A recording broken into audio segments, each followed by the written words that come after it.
섬겨드려야 합니다. 여러분, 이 천국길에는 자녀가 나를 섬기고 형제가 나를 섬길 수 있는 게 아니에요. 복음의 길을 같이 가는, 동행하는 저희들이에요.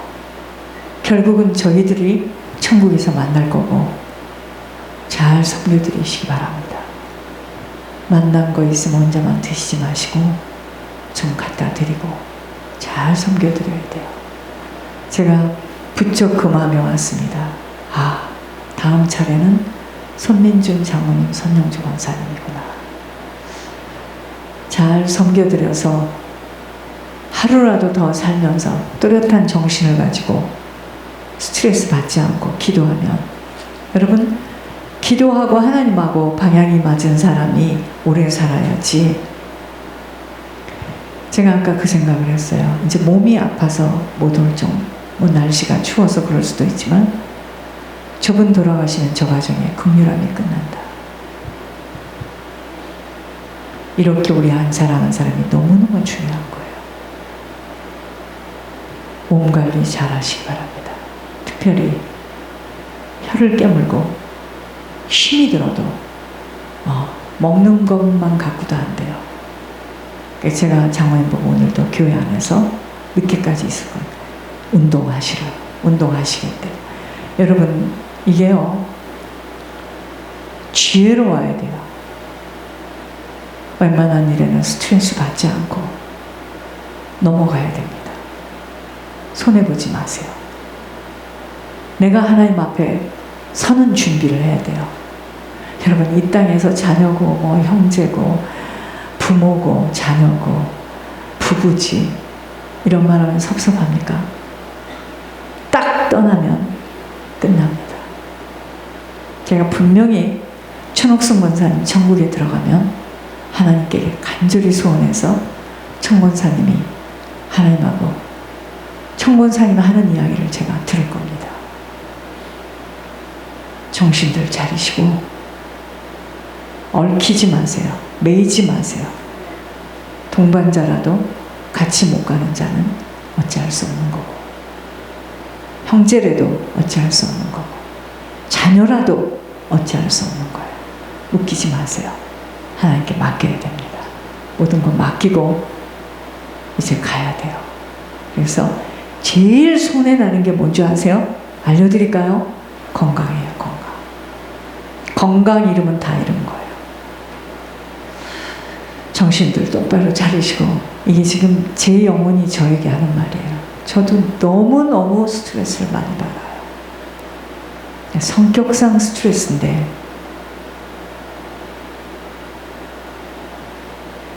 애 같아서 그런 거잖아요. 생명길이 보이는데 잡혀 사는 걸 보니, 그러니까 종으로 이 일을 하겠지만 스트레스입니다. 그럼 막 이 몸에 갑자기 두드러기가 쫙 올라와요. 거짓말같이 올라와요. 스트레스 받지 마시고, 어디를 좀 가고 싶다 그럼 가세요. 비치를 좀 가고 싶다 가세요. 가셔야 된다고 생각합니다. 그래서 정말 이렇게 좀 정신이 이게 좀 새로워지고 마음이 좀, 그러면 그겁니다. 그게 막 율법으로 아니다 그러지 마시고, 그런 데를 좀 가고 싶어 하시면 가서 모시고 가고 그렇게 하시기 바랍니다. 제가 잘 도와드릴 테니까 여러분들 천국길까지 가는 길에 누워서 간다거나 침상에 눕히는 일은 없어야 돼요. 벌써 몸이 아프다. 그만큼 뺏겼습니다. 정신 똑바로 차리시고 몸 건강 관리 잘 하시기 바랍니다. 이 한 주간에 하나님께서 저희들에게 주신 하늘의 양식은 마태복음 13장입니다. 마태복음 13장 24절에서 30절입니다. 예수께서 그들 앞에 또 비유를 들어 이르시되 천국은 좋은 씨를 제밭에 뿌린 사람과 같으니 사람들이 잘 때 그 원수가 와서 곡식 가운데 가라지를 덧뿌리고 갔더니 싹이 나고 결실할 때 가라지도 보이거늘 집 주인의 종들이 와서 말하되 주여 밭에 좋은 씨를 뿌리지 아니하였나이까 그런데 가라지가 어디서 생겼나이까 주인이 이르되 원수가 이렇게 하였구나 종들이 말하되 그러면 우리가 가서 이것을 뽑기를 원하시나이까 주인이 이르시되 가만두라 가라지를 뽑다가 곡식까지 뽑을까 염려하노라 둘 다 추수 때까지 함께 자라게 두라 추수 때에 내가 추수꾼들에게 말하기를 가라지는 먼저 거두어 불사르게 단으로 묶고 곡식은 모아 내 곡간에 넣으라 하리라. 오늘 말씀을 좀 깊이 잘 들으시기 바랍니다. 스스로 알곡을 키워나가야 합니다. 제목은 스스로 알곡을 키워나가야 합니다. 하나님을 믿는 자녀가 되었다면 이제부터는 하나님 말씀을 듣고 그 말씀에 순종하는 이게 겸손함이에요. 겸손한 마음의 지경으로 자신을 채찍질하여 좋은 땅으로 개간하는 일이 신앙생활의 열쇠입니다. 땅을 좋은 땅으로 만드는 일이 중요함은 아무리 좋은 씨를 뿌려도 땅이 좋지 못할 때에는 그 씨는 열매를 맺을 수 없게 되기 때문에 분갈이 하잖아요. 분갈이. 땅 자체로는 열매를 맺을 수 없으므로 씨가 뿌려져야 하고 적당한 비와 알맞은 햇볕이 필요한 것처럼 복음을 내가 믿고 날마다 구원을 얻는 일에도 하나님 은혜가 내 인생 속에서 나타나도록 의지와 노력이 필요합니다. 예를 들어서 비추를 가고 싶다. 가세요. 나쁘지 않습니다. 왠지 아세요? 내 마음이 하나님 은혜를 받을 수 있는 마음이 되도록 가라는 거예요. 나쁘지 않아요. 가셔요. 하나님의 은혜가 내 마음에 좌정할 수 없을 만큼 너무 상처가 많아서 가시가 돋아 있으면 하나님의 은혜를 아무리 부어줘도 받을 수가 없는 거예요. 하나님의 은혜가 내 인생 속에서 나타나도록 의지와 노력이 필요합니다. 은혜는 그냥 가만히 있는다고 은혜가 내려지는 것이 아니에요. 무조건 하나님을 나의 아버지라 고백한 것으로 끝이 난 것이 아님을 알아야 할 것은 원수, 사탄, 마귀가 있기 때문이에요. 없으면 얼마나 좋겠습니까? 성령으로 시작된 신앙생활이 변질되어지는 육체로 맞춰지는 것은 내 인생 속에 가라지가 많이 투여되어서 결국 가라지로 인하여 맺을 수 없는 열매를 맺게 되기 때문에 성령으로 시작했다가 육체로 맞춰지는 겁니다. 속사람이 치유되어지는, 즉 가문과 부모로부터 물려받은 영적 대물림의 영향권에서 빠져나오지 못하는 만큼은 하나님의 은혜가 쏟아지는데, 똑같이 은혜가 쏟아지는데 그 은혜가 가려져서 아무것도 올바른 열매를 맺을 수 없게 되는 것, 가라지 때문이에요. 가라지. 좋은 씨가 되는 성도가 되었다는 것은 사단과 그가 뿌린 가라지와 원수 관계가 있다는 것을 알고 모든 것에 영적인 눈이 열려지는 분별력을 갖춰질 때 나는 좋은 씨가 되는 성도가 되는 겁니다. 이 원수는, 가라지를 뿌리는 자가 누구냐면 원수인데, 이 원수는 하나님과 하나님의 백성을 대적하는 사단입니다. 영적 존재이므로 이 원수는 도구를 사용하여 일하기에 영적 분별력이 없으면 사단이 쓰고 있는 도구를 축복의 도구로 오해할 수도 있고, 보여지는 것들로 인하여 육의 관계인 줄 알고 속을 수밖에 없게 되는 것입니다. 현재 우리가 살아가는 천국 밭에는 우린 지금 천국길을 가고 있는데 알곡과 가라지가 함께 자라고 있음을 알아야 깨어있게 됩니다. 즉 하나님을 믿고 경배한다는 교회에도 참 성도와 거짓 성도, 참 목자와 거짓 목자가 섞여 있기에 분별하지 못하면 잘못된 인도함 속에서 죽을 만큼의 고생을 하다가 그날에 나는 너를 전혀 모른다는 판결을 받을 수 있어 죽고 나서 이를 갈미 있다고 경고하고 있는 것입니다. 이토록 지상교회는 완전한 의로운 교회가 될 수 없음은 육신을 갖고 있기 때문에 작년에 짓지 않고 지난달에 짓지 않고 지난주에 짓지 않는 죄를 이번 주에 또 지을 수가 있는 거예요. 그래서 완전한 교회는 없어요. 내 자신이 예수 생명을 받은 내가 교회인데 이러한 무리가 모인 곳이 또 교회인데 완전하고 의로운 교회는 이 세상에 없어요. 그러므로 미숙한 성도와 가짜 성도를 잘 구별하지 못하면 분별이 안 되는 것만큼 내게 그러한 영향이 끼쳐져 한참을 헤매이게 된다는 것 또한 내 자신이 스스로 자각할 수 있어야 합니다. 사람은 누구나 내가 영향을 받든 영향을 주게 되어 있으므로 항상 내 자신이 깨어있지 못하고서는 그 어느 것에도 만족함을 받을 수가 없어요. 이 사람이 그러기 때문에 저 사람을 만나는데 저 사람은 또 문제가 있어요.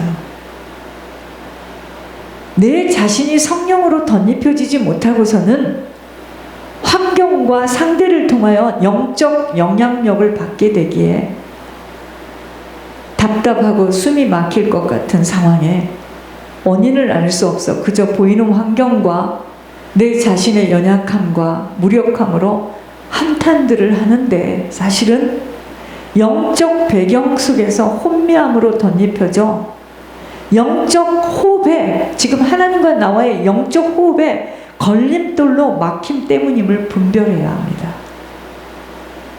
어떤 배경 속에서 누가 음식을 건네주었는가도 엄청난 영적 원인들이 담겨져 있습니다.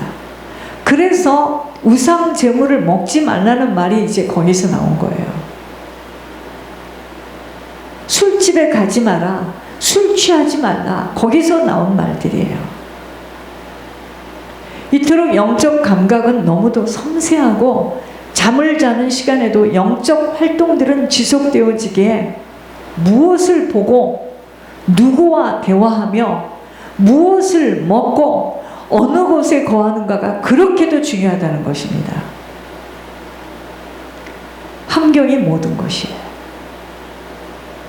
어떤 부모, 어떤 사람들과 함께 살아가는가에 모든 인성, 성향, 성품들이 결정되어지는 것이나 세상에 살아가는 모든 자들은요, 보여지고 만들어진 것들이 그의 인생을 결정한다고 생각하여 그토록 보여지는 육신의 성공을 향하여 질주하는 것입니다.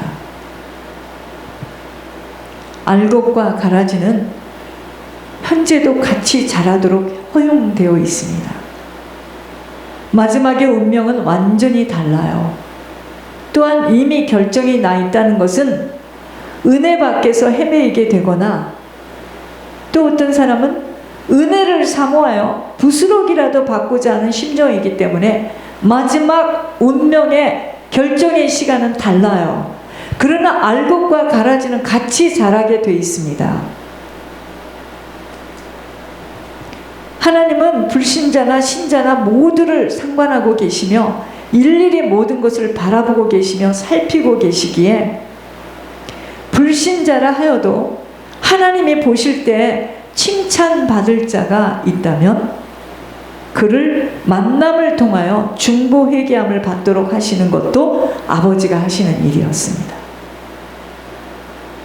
그러나 신자라 하여도 너무 외식적이고 바리새인적이며 자기 중심적으로 자기 마음대로 살아온 자에게는 죄의 보응을 어떤 모습으로든 치르도록 하시는 것만이 아닌 하나님의 긍휼함을 받기가 그리도 어렵다는 것을 알아야 합니다. 그러므로 우리들은 가라지들의 그 극성과 횡포로 실망을 한다거나 낙담해서는 아니 돼요. 왠지 아세요? 주님의 명백한 심판대 앞에 서기 때문이에요. 그 전에 저에게도 반드시 너를 괴롭히고 힘들게 했던 주의 종들, 최근에 만난 목사님까지도, 조 목사님까지도 반드시 심판대 앞에서 물을 것이라고 이야기했습니다. 여러분, 우리가 오늘 이걸 듣고 깨달아야 될 것은 죄를 지었다고 금방 가다가 넘어지고 이러지 않아요. 알곡과 가라지는 함께 자라게 되어 있습니다. 아무 일도 안 일어나서 그 사람이 잘하고 있었나? 그게 아니에요. 차라리 침상에 눕히고 차라리 문제를 만나는 것이 그를 지금 사랑하고 있다는 하나님의 사인이었습니다.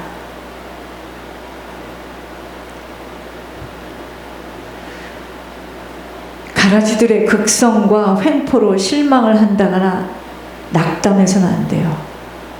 명백한 심판대 앞에 누구도 서야 하기 때문입니다. 오직 그날을 저희들도 심판대 앞에 섭니다. 그날을 두려워하며 하나님이 기뻐하시지 않는 생각, 내 마음 정리되어야 됩니다. 누구를 위해서가 아니에요. 나 때문에. 함부로 입술의 고백을 내 심정대로, 내 생각대로 내뱉어서는 절대로 아니 됩니다. 이기적인 거예요. 그것은 겸손함을 가지고, 겸손함이 뭐냐? 그날의 아버지 앞에 결산하는 날을 사모하며 두렵고 떨림으로 겸손함으로 스스로의 알곡을 열심히 키워나가면서, 이 알곡이 뭘까요? 생명. 예수의 생명이 내 안에 지금 들어왔잖아요. 마지막 천국문 앞에 서는 날을 준비해 나가야 합니다. 후회하지 않도록. 후회하지 않도록. 목회를 했기 때문에가 아니에요. 이 길은 지금 더 무서워요. 가장 천국을 들어갈 수 없는 확률이 많은 곳이 목회자예요. 여러분, 하루라도 시간을 아껴야 함은 정신이 혼돈되어지고 기력이 쇠하여졌을 때는 알곡을 키워나기가 너무도 어렵기에 자신의 한계가 닿기 전에 영혼 관리를 먼저 철저하게 해내가야 합니다. 그러니까 답답하고 좀 어디를 가고 싶다 하면 가셔야 돼요. 내 영혼 때문이에요. 숨통 좀 터져야 됩니다. 그러기 위해서는 영혼에 투자되어져야 합니다. 시간도, 몸도, 물질도. 내 영혼이 잘 되기 위해서 잘 먹어야 되고요. 내 영혼이 잘 되기 위해서 운동해야 되고요. 왠지 아십니까? 영혼이 지금 어디에 쌓여 있어요? 보자기에 쌓여 있잖아요. 육신의 보자기에 쌓여 있잖아요. 그래서 육신 함부로 굴리지 마시라는 거예요. 그게 무슨 말이냐? 더러운 생각, 미운 생각, 원망하는 생각, 상처로 온몸을 막 부두도 떨고 이러지 마세요. 달라면 주고, 용서하고, 이해하고. 여러분, 자녀들 갖고도 너무 애타지 마세요. 막 하나라도 알려주려고. 여러분, 그거 제일 많이 한 게 저예요. 하지 마세요. 그럼 그 영혼이 알아요. 그래서 다 묶입니다. 나하고 걔하고 묶여요. 그러니까 카말레온이야. 아버지 앞에서는 이렇게 하고 어머니 앞에서는 이렇게 합니다. 묶고 싶으면 계속 묶으세요. 고통당하세요. 저는 이제 아닙니다. 그 자녀의 주인이신 하나님 앞에 서면 돼요. 우리가 하루라도 시간을 아껴야 돼요. 정신이 혼돈되어지고 기력이 쇠하여졌을 때는 알곡을 키워나기가 너무도 어렵기에 자신의 한계가 닫기 전에 영혼 관리 먼저 철저하게 해내가야 합니다. 모든 것은 다 지나가요. 그 어느 것도 영원한 것들이 없어요. 사람 관계, 물질 관계, 시간 관계, 걸음걸음들을 조심해서 여러분 비행기 타러 갈 때 어떻게 하죠? 티켓 가지고 싫을 거 싫고 간략하게 딱 옷 입고 편안하게 앉아서 내가 탈 비행기가 들어올 것만 기다리잖아요. 그 마음 가지고 살아야 됩니다. 그저 묶이고 엉키고 막 잡히고 막. 여러분 그러지 마세요. 손해입니다. 그게 뭐냐면 비행기 타는데 공항에서 솥단지 놓고 밥 해 먹고 국 끓여 먹는 거예요. 비행기 놓칩니다. 그렇게 하면. 비행기 시간을 기다리는 마음으로 부르시는 그날을 계수할 수 있는 자세로 살아가야 합니다. 알고 깬 예수 그리스도 생명을 받은 자라면 이제 그 생명이 자라는 것에 모든 집중 투자되어져야 합니다. 내가 온 것은 생명을 얻고 더 풍성히 얻게 하려 함이라. 도적이 온 것은 도둑질하고 빼앗으려고 왔고, 생명을 더 풍성히 얻어가는 과정이 지금 필요한 거예요. 내가 일을 하는 것도, 가정생활을 하는 것도, 자녀와의 관계도 오직 생명이 자라는 것에 목적과 의미를 두며 생각하고 행동되어져야 합니다. 내가 지금 여기서 무슨 생각을 하고 있는데 멀리 떨어져 있는 내 자녀에게 그대로 영향이 가요. 속이 다 죽을 지경이죠. 이제는 젊은 날과 같이 마음대로 살 수 있는 날이 아니에요. 베드로가 젊어서는 지 마음대로 살았지만, 여러분, 우리가 생각하는 것이 후손에게 그대로 내려가요. 우리가 거짓말하면 후손도 거짓말하고요. 우리가 음란한 생각하면 후손도 음란한 짓